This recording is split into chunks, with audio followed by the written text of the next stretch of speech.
जय हिंद साथियों, मैं आपका फ्रेंड विजय अपने YouTube channel ITI. Technical power tip से होता हूँ।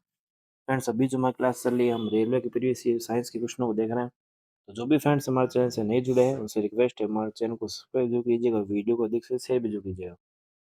दोस्तों, आज की क्लास हम शुरू करते हैं। तो अब आपको ये क्वेश्चन दे रखा है, ये ऑक्सीकरण अपचयन से रिलेटेड। PbO2 प्लस में 4HCl, PbCl2 प्लस में 2H2O प्लस में Cl2 में ऑक्सीकृत होने वाला पदार्थ बताना। तो कल इसमें मैंने आपको क्वेश्चन बताया था, ऑक्सीकरण का मैंने बताया था। ऑक्सीकरण क्या होता है? ऑक्सीजन जब भी किसी विक्रिया में जुड़े तो उसे बोलते हैं ऑक्सीकरण, और अगर हाइड्रोजन निकले तो भी ऑक्सीकरण होता है। ठीक है, ये बातें मैं बता चुका हूँ। तो देखिए, इन दोनों समीकरण के मैंने बताया था कि जो आपका एरो दिख रहा है, दिखाई दे रहा है आपको, ये एरो है आपका। जो एरो है, एरो की जो लेफ्ट हैंड साइड होती है इधर, इसको हम बोलते हैं अभिकारक। क्या बोलते हैं इसको? हम अभिकारक बोलते हैं। और इसको हम कहते हैं उत्पाद, जो एरो के राइट हैंड साइड में। तो आपको ऑक्सीकृत होने वाला पदार्थ बताना है। अब इसमें ऑक्सीकृत होने वाला पदार्थ कौन सा है? देखो, तो अभिकारकों की साइड में देखना है कि क्या बनना है। तो देखिए, आपको दिखाई दे रहा है कि यहाँ पर देखिए PbO2 और 4HCl। तो इसमें ऑक्सीकृत दोनों में से कौन सा हो रहा है, बताइएगा। अब देखिए, आप ऑप्शन से भी इस क्वेश्चन कर सकते हैं। हाइड्रोजन नहीं करना, लेड क्लोराइड नहीं करना, लेड डाइऑक्साइड। अब ये दो ऑप्शन में से आपको एक करना है, CO, D में से। अब बिना ऑप्शन के भी आप जैसे करना चाहते हैं, तो मैं बताता हूँ बिना ऑप्शन कैसे करना है। देखिए, इस ऑप्शन से करेंगे, दो ऑप्शन में सब आपको एक करना है, क्योंकि दो ही यहाँ पर अभिकारक दे रखे हैं आपको। कितने दे रखे हैं? दो। अब देखिए क्वेश्चन कैसे करेंगे। यहाँ पर ऑक्सीकरण वाला बताया, तो आप मुझे बताइए कि उत्पाद जब बन रहा है, यहाँ पर उत्पाद जब बन रहा है HCl से यहाँ पर क्या बन रहा है? जल का निर्माण हो रहा है।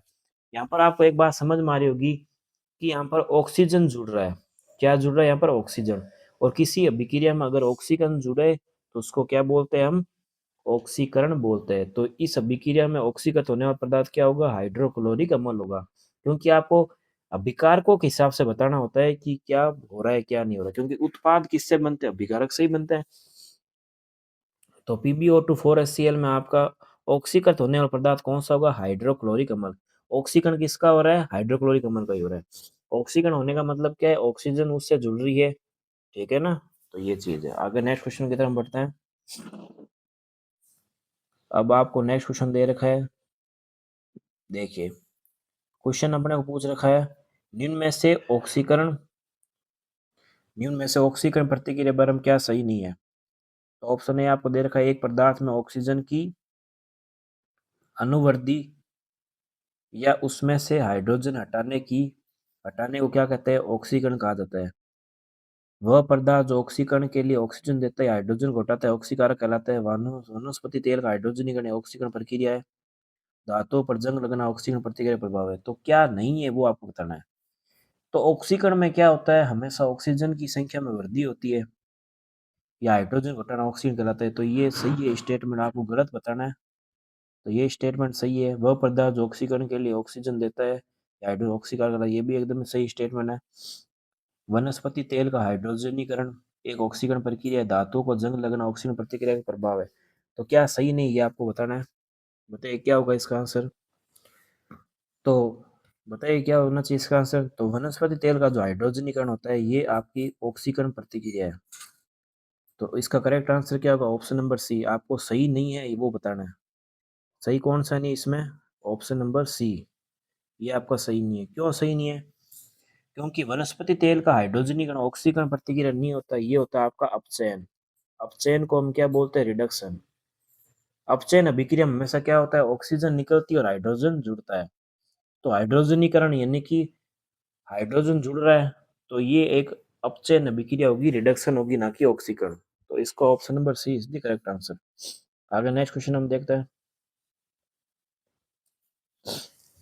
अब देखिए, ऑक्सीकरण की वैसे कई सारी डेफिनेशन होती है। तो इसमें देखिए क्वेश्चन में क्या पूछ रहा है, ऑक्सीकरण प्रतिक्रिया में निम्न में से क्या होता है। ये क्वेश्चन पूछा गया आपसे। तो ऑक्सीकरण प्रतिक्रिया में क्या होगा? इलेक्ट्रॉन में वृद्धि होती है, इलेक्ट्रॉन में कमी होती है, प्रोटॉन में वृद्धि होती है, प्रोटॉन कमी होती है। बताइए क्या होगा ऑक्सीकरण प्रतिक्रिया में, क्या होना चाहिए। तो देखिए, ऑक्सीकरण प्रक्रिया है, तो ऑक्सीकरण में हमेशा क्या होती है? ऑक्सीजन जुड़ती है। क्या होती है? हमेशा ऑक्सीजन जुड़ती है। और ऑक्सीजन जुड़ेगी तो हमेशा क्या होगी, इलेक्ट्रॉन की कमी होगी। ध्यान रखिएगा, किसकी कमी होगी, इलेक्ट्रॉन की कमी होती है। तो इसका करेक्ट आंसर क्या होना चाहिए, इलेक्ट्रॉन में कमी होती है। अब यही ऑप्शन मैंने सही क्यों किया, इसका रीजन बताता हूँ मैं आपको, सुनिएगा ध्यान से। जैसे हमारे पास में कॉपर सल्फेट का विलयन है, ठीक है। कॉपर सल्फेट में, सल्फेट में हमेशा जो होता है ऋणायन होता है, ध्यान रखिएगा, और कॉपर में प्लस चार्ज होता है। तो कॉपर में हमेशा आपको पता है पॉजिटिव चार्ज जब भी होता है तो हमेशा क्या होगी, इलेक्ट्रॉन की कमी होती है। अगर कोई भी परमाणु अगर इलेक्ट्रॉन का त्याग करता है तो उस पर क्या होता है, हमेशा पॉजिटिव चार्ज होता है। यानी कि पॉजिटिव चार्ज का मतलब ये है कि उसमें इलेक्ट्रॉन की कमी है, और ऋणावेश आने का मतलब ये है कि उस पर चार्ज आ चुका है। तो इलेक्ट्रॉन की कमी कैसे होगी, क्योंकि ऑक्सीकरण प्रतिक्रिया जब भी होगी ना, तो यहाँ पर कोई ना कोई चीज में, जैसे मैं आपको इस कोई भी चीज जुड़ेगी तो उसमें क्या आएगी, हमेशा कमी आएगी। जैसे कॉपर सल्फेट में आपका पॉजिटिव आयन ऋण आयन से जुड़ा है, तो ये पॉजिटिव चार्ज कॉपर किसको देगा, सल्फेट को आयन देगा अपना। कॉपर जो है अपना जो धन आयन है वो सल्फेट को देगा, इसलिए यहाँ पर क्या हो जाएगी, इलेक्ट्रॉन में हमेशा कमी होती है। ये ध्यान रखिएगा, जब भी ऑक्सीकरण प्रक्रिया होगी तो इलेक्ट्रॉन में हमेशा कमी होती है, इस बात का ध्यान रखना अपने को। और ऑक्सीकरण की संख्या में वृद्धि होती है, मतलब कहने का मेरा मतलब ये है कि ऑक्सीकरण की संख्या में वृद्धि होती है और इलेक्ट्रॉन की क्या होती है, हमेशा कमी होती है। तो ऑक्सीकरण संख्या में वृद्धि होगी और इलेक्ट्रॉन की हमेशा कमी होती है। तो दोस्तों उम्मीद है आपको अच्छे समझ में होगा। इसका एक एग्जांपल मैं और लेके बता देता हूँ। जैसे आपको पता है कि लोहे पर जंग लगना होता है तो Fe प्लस में O2, जब हम फेरस की लोहे की अभिक्रिया ऑक्सीजन से कराते हैं तो जंग लगती है, जिससे किसका निर्माण होता है, FeO2 का। किसका निर्माण होता है, FeO2 का। अभी मैं समीकरण बैलेंस करना नहीं सिखा रहा हूँ, मैं जो एग्जैक्ट जो चीज़ है वो सिखा रहा हूँ, वो सुनिएगा। तो जो लोहे की जब हम ऑक्सीजन से अभिक्रिया कराते हैं तो किसका निर्माण होता है, फेरस ऑक्साइड का होता है। लेकिन यहाँ पर क्या हो रहा है, इस अभिक्रिया में देखिएगा, यहाँ पर पॉजिटिव चार्ज है और यहाँ पर ऋणावेश है। एक बात का हमेशा ध्यान रखिएगा, जो परमाणु अपनी सामान्य अवस्था में कभी भी उस पर चार्ज नहीं होता। चार्ज उस पर कब आता है, जब उसमें कोई ना कोई से उसकी अभिक्रिया होती है, ठीक है ना। सामान्य अवस्था में हर परमाणु उदासीन होता है, इस बात का ध्यान रखिएगा। इस पर जब भारी बल लगाता है या कोई चीज जुड़ती है तभी उस पर धनावेश या ऋणावेश आता है। तो आपका ऋणायन ऑक्सीजन जब भी है तो आपको ऑक्सीकरण प्रतिक्रिया जब भी बोले ना, तो ऑक्सीकरण प्रक्रिया में हमेशा ऑक्सीकरण जो होता है, ऑक्सीकरण प्रक्रिया में हमेशा नेगेटिव चीज जुड़ती है। तो नेगेटिव चीज हमेशा किसके साथ जुड़ेगी, एक आपके धनावेश के साथ जुड़ेगी। यानी कि ऑक्सीकरण की प्रक्रिया हमेशा धातुओं में ही अधिक प्रकृति पाई जाती है, क्योंकि ऑक्सीकरण किसका होता है, धातु का होता है। जैसे एग्जांपल के तौर बताऊं, जैसे सिल्वर है, सिल्वर का ऑक्सीकरण हो जाता है जिससे सिल्वर काली हो जाती है। लोहे के ऑक्सीकरण से लोहा भूरे रंग का हो जाता है। तो इसी प्रक्रिया से ये चीजें होती है। तो ऑक्सीकरण प्रक्रिया में हमेशा क्या होगी, इलेक्ट्रॉन में हमेशा कमी होती है, इस बात का ध्यान रखिएगा। क्यों इलेक्ट्रॉन कमी होती है, क्योंकि जो मेन पदार्थ है इसकी बात होती है हमेशा। जो लोहा है, लोहे ने अपने जो आवेश थे वो किसको दे दिए, ऑक्सीजन को दे दिए। क्योंकि हमेशा जो धातुएं होती, धातुओं में हमेशा इलेक्ट्रॉन की संख्या अधिक पाई जाती है। तो जिसके पास अधिक होगा तो वो क्या कर देता है, अपना दान कर देता है, डोनेट कर देता है। इसलिए हमेशा ऑक्सीकरण प्रक्रिया में हमेशा इलेक्ट्रॉन की कमी होगी, इस बात को जरूर ध्यान रखिएगा। और ऐसे क्वेश्चन बहुत सारे एग्जाम पूछे जाते हैं, तो ऑक्सीकरण ऑप्शन आप ढंग से जरूर पढ़िएगा। आगे नेक्स्ट क्वेश्चन हम देखते हैं। देखिए क्वेश्चन दे रखा है आपको, निम्नलिखित एजेंटों में से कौन सा पेयजल की शुद्धिकरण के लिए अच्छा है, उत्प्रेरक, अपचयक, स्टरलाइजिंग एजेंट या ऑक्सीडाइजिंग एजेंट। तो पानी के ऑक्सीकरण के लिए सबसे अच्छी विधि कौन सी, ऑक्सीडाइजिंग एजेंट। ऑक्सीडाइजिंग एजेंट आपका मेन रूप से पानी को शुद्ध करने के लिए, ध्यान रखिए किसका यूज करते हैं हम, क्लोरीन का। क्लोरीन का यूज हम करते हैं। पानी को साफ करने के लिए फिटकरी का भी यूज होता है, ठीक है ना। तो ऑक्सीकरण एजेंट ये होते हैं शुद्धिकरण के लिए आपके यूज में आते हैं। तो ऑक्सीडाइजिंग एजेंट शुद्धिकरण के लिए उपयोग में आते हैं। आगे नेक्स्ट क्वेश्चन की तरफ बढ़ते हैं। ऑक्सीकरण अभिक्रिया जो गर्मी और पैदा करती है वो क्या होती है, बताइए। ऑक्सीकरण अभिक्रिया जो गर्मी और प्रकाश पैदा करती है वो कौन सी होती है, ऊष्माक्षेपी। ऊष्माक्षेपी में हमेशा क्या होती है, ऊष्मन ऊष्मा उत्पन्न होती है। जैसे मैं बात करूं, जैसे हमारे पास में, जैसे आप ले लीजिए, एक हमारे पास एग्जांपल होता है, जैसे कैल्शियम हाइड्रोक्साइड है। कैल्शियम हाइड्रोक्साइड की जब हम जल के साथ अभिक्रिया कराते हैं तो इस कैल्शियम ऑक्साइड, जैसे कैल्शियम ऑक्साइड को आप कह सकते हैं आपका बिना बुझा चूना।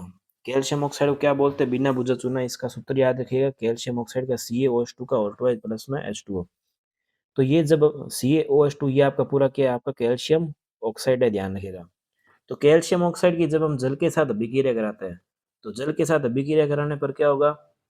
ये जो अभिक्रिया होती है ये अत्यंत उष्मा छिपी होती है। जैसे इसको नॉर्मल एग्जांपल से समझाऊं मैं, जैसे आप घर में जो कलर पेंट होता है, तो उसको जब या जिसको आप कल्ली बोलते हो, ठीक है ना, नॉर्मल जो होता है चूना जो होता है, उसको जब पानी में घोलते हैं तो उसमें क्या होता है, जो पात्र होता है वो गर्म हो जाता है, इसलिए ये अभिक्रिया क्या होती है? उष्मा छिपी होती है। तो उम्मीद है सबको समझ में आया होगा। आगे नेक्स्ट क्वेश्चन की तरफ बढ़ते हैं। नेक्स्ट हमारा क्वेश्चन है, अपचयन अभिक्रिया के दौरान परमाणु में प्रोटॉन की क्षति होती है। अब अपचयन उपचयन के बारे में आपको क्वेश्चन दे रखा है। अब उम्मीद है आप इन क्वेश्चनों को आसानी से कर पाएंगे। तो आपको सत्य कथन बताना, अपचयन अभिक्रिया में दौरान परमाणु में प्रोटॉन की क्षति होती है। अपचयन अभिक्रिया के दौरान परमाणु प्रोटॉन उत्सर्जित होते हैं। अपचयन अभिक्रिया के दौरान परमाणु में इलेक्ट्रॉन की क्षति होती है। अपचयन अभिक्रिया के दौरान परमाणु में इलेक्ट्रॉन उत्सर्जित होते हैं। तो इस क्वेश्चन करने के लिए आपको अपचयन उपचयन की इलेक्ट्रॉनिक डेफिनेशन याद होनी जरूरी होती है, क्योंकि ऑक्सीकरण अपचयन की काफी डेफिनेशन अलग अलग। जो नॉर्मल जो है ऑक्सीकरण जुड़ना ये तो सभी को पता है, लेकिन इलेक्ट्रॉनिक डेफिनेशन भी इसकी एक अलग होती है। अगर वो पता है तो भी आप इस क्वेश्चन को कर सकते हैं। तो बताइए इसका आंसर क्या होना चाहिए? देखेगा, अब इस क्वेश्चन को मैं देखिए करने का तरीका बताता हूँ। अब देखिए, प्रोटॉन जब भी नाम आए ना, तो प्रोटॉन को तो आपको गिनना ही नहीं है, ये ध्यान रखिएगा हमेशा। क्योंकि प्रोटॉन जो होता है परमाणु के नाभिक में होता है, और परमाणु के नाभिक में से प्रोटॉन को निकालना इम्पॉसिबल है, आप नहीं निकाल सकते। हमेशा निकलता कौन? इलेक्ट्रॉन है। तो प्रोटॉन जहाँ पे भी आ जाए ना, तो उसको तो काट ही दो, उस ऑप्शन को देखना ही नहीं है आपको, ताकि ये कंफ्यूजन पहले ही दूर हो जाए, हमको देखना ही नहीं पड़े। तो प्रोटॉन तो हमेशा जब भी आ जाए कि प्रोटॉन की क्षति होती है, प्रोटॉन का जब भी नाम आ जाए, प्रोटॉन तो आप परमाणु के नाभिक में से तो निकाल ही नहीं सकते। तो उसकी क्षति होनी या वृद्धि होनी वो तो संभव ही नहीं है, क्योंकि जो परमाणु उसमें तो प्रोटॉन फिक्स है, तो उतने ही रहेंगे। प्रोटॉन को आप घटा बढ़ा नहीं सकते। हाँ, घटा बढ़ा हम इलेक्ट्रॉन को जरूर सकते हैं, लेकिन प्रोटॉन तो नाभिक में स्थित है, इसलिए इसको घटाया बढ़ाया नहीं जा सकता। इसलिए ये प्रोटॉन के जो भी ऑप्शन है उनको सबको डिलीट कर दीजिए। अब आपके पास में दो ऑप्शन बचे, सी और डी। तो सी और डी में देखिए, आपको क्या दे रखा है कि अपचयन अभिक्रिया के दौरान परमाणु में इलेक्ट्रॉन की क्षति होती है। तो आपको पता है कि इलेक्ट्रॉन की क्षति मैंने बताया था, इलेक्ट्रॉन की कमी तो किसमें होती है? ऑक्सीकरण में होती है, मैं पहले बता चुका हूँ। और यहाँ पर लिखा है कि अपचयन अभिक्रिया के दौरान परमाणु में इलेक्ट्रॉन उत्सर्जित होती है। क्या ये बात सही है या नहीं है? बताइए। सही है। कैसे सही है बताइए? क्यों सही है? क्योंकि इसका रीजन बताता हूँ मैं आपको। अपचयन अभिक्रिया परमाणु में इलेक्ट्रॉन उत्सर्जित कैसे होता है, देखिएगा। आपको पता है कि अपचयन जब भी होता है, रिडक्शन जब भी होता है, तो हमेशा क्या होता है? आपका ऋणावेश जो होता है, जो आपका इलेक्ट्रॉन है, वो हमेशा उत्सर्जित होता है। क्योंकि हाइड्रोजन या अभिक्रिया जो होती है, जो H+ की जो अभिक्रिया होती है वो किसमें होती है? हाइड्रोजन किसमें जुड़ता है हमेशा? भाई हाइड्रोजन हमेशा आपके अपचयन में जुड़ता है। तो हाइड्रोजन जुड़ेगा तो कमी किसकी होगी? इलेक्ट्रॉन की। इलेक्ट्रॉन आपका निकलेगा।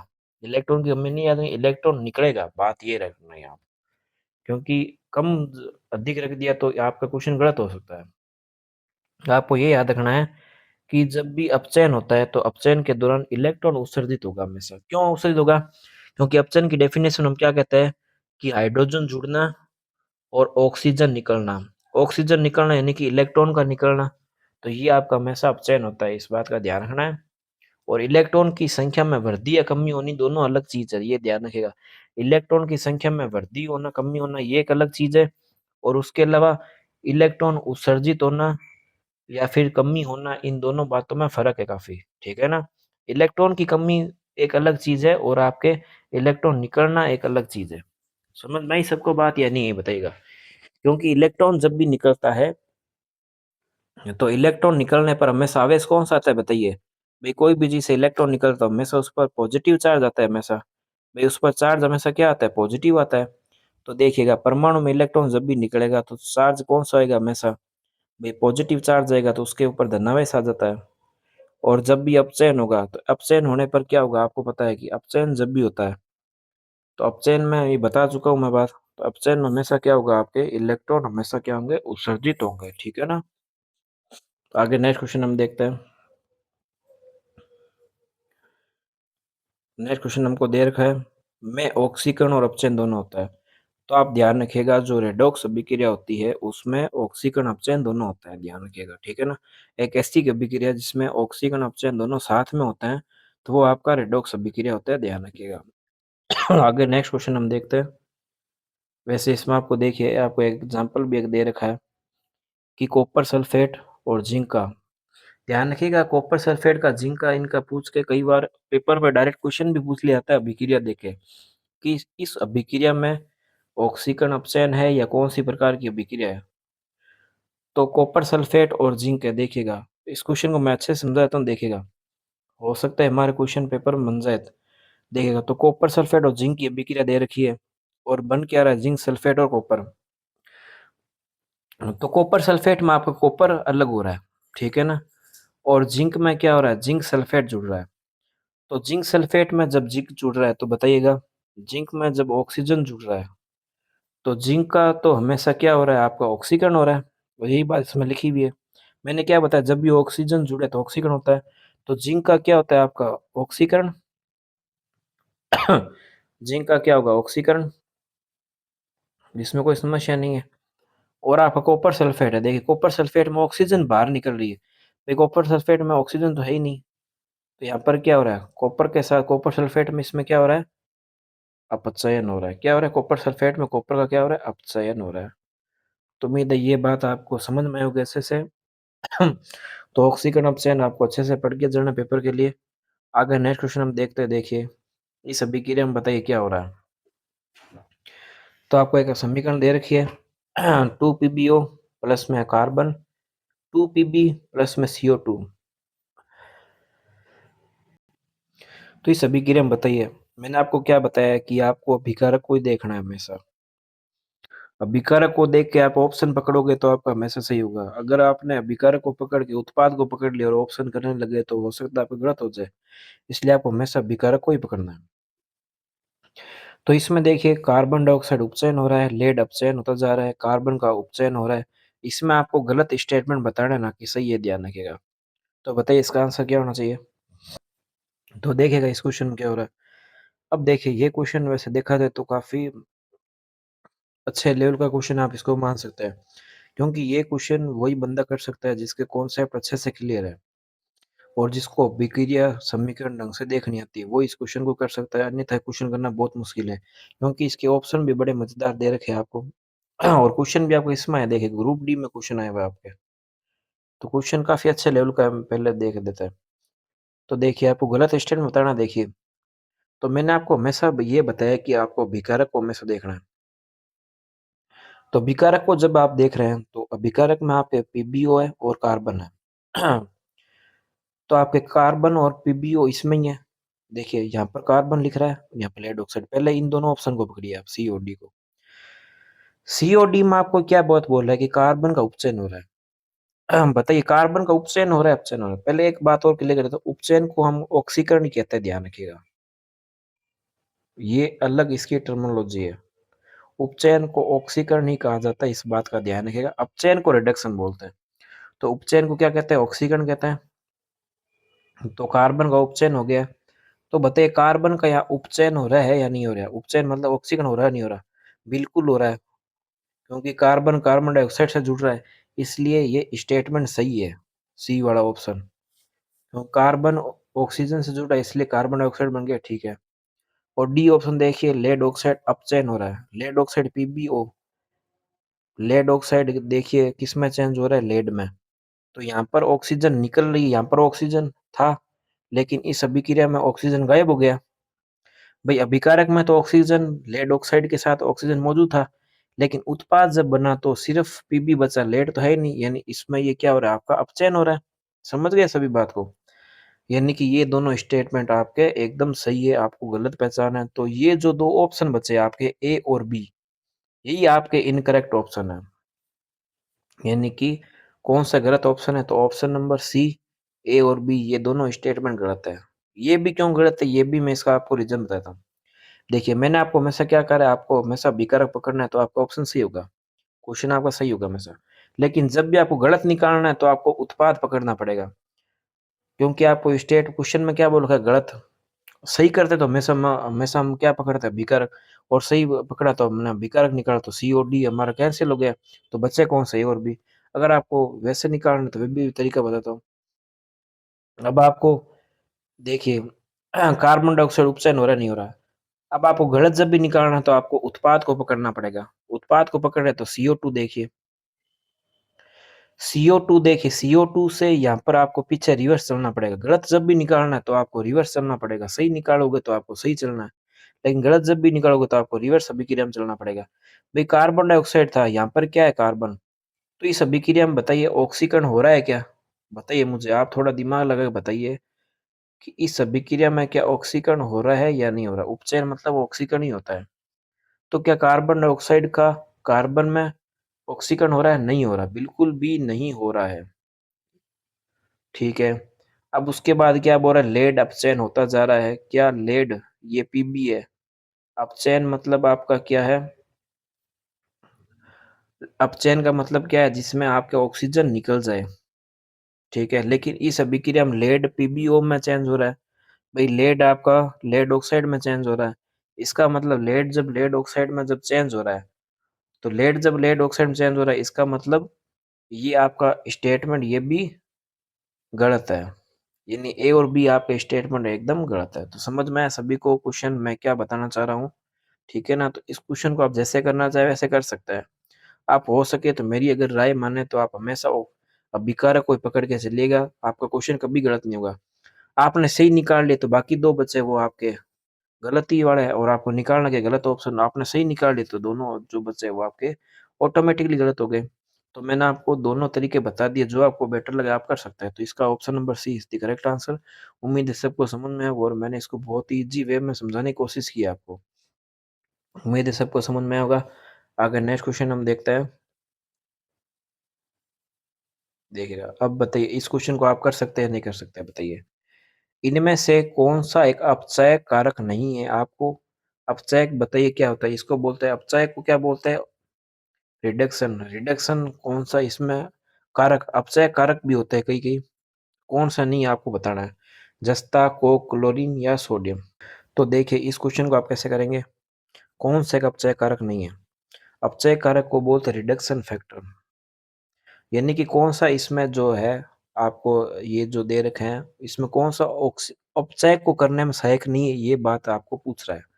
तो अपचय का हमेशा मतलब क्या होता है, अपचयन में हमेशा क्या होता है, आपके ऑक्सीजन जो होती है वो हमेशा निकलती है। इस बात को ध्यान रखिएगा। मैं इन चीजों को बार बार इसलिए रिपीट कर रहा हूँ ताकि आपको एक एक चीज याद हो अच्छे से।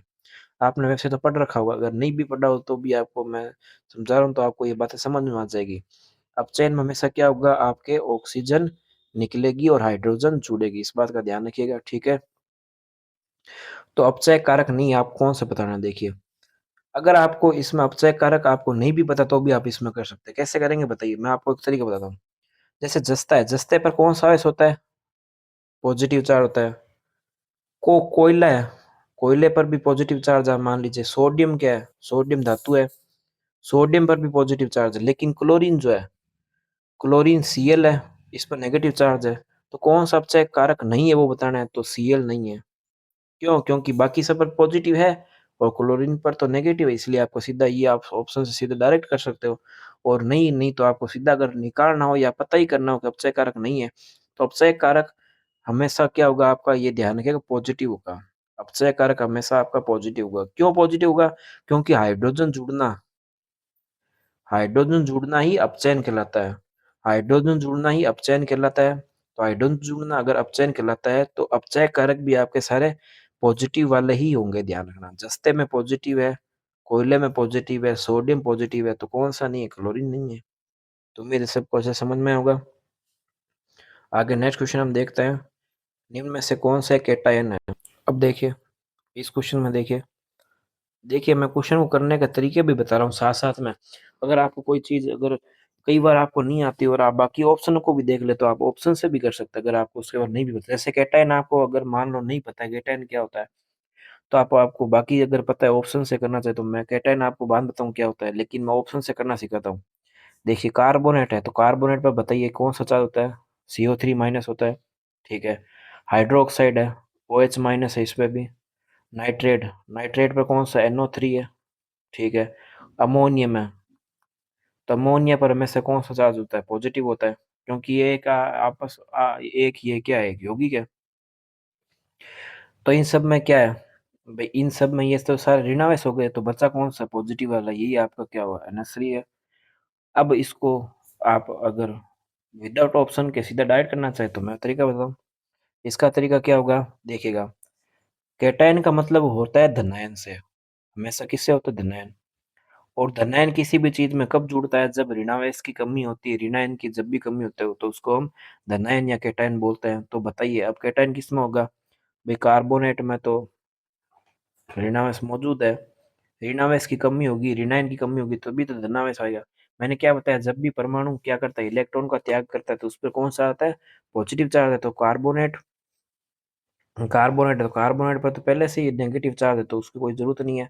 हाइड्रोक्साइड, नाइट्रेट और अमोनियम, तो अमोनियम क्या है, NH3 है, क्योंकि अमोनियम जो है, अमोनियम देखिए N+ है और हाइड्रोजन प्लस है, दोनों ही इसके पास में, अमोनिया के पास में पॉजिटिव पॉजिटिव चार्ज है, और पॉजिटिव पॉजिटिव चार्ज है, इसका मतलब यहाँ पर ऋणावेश ही है।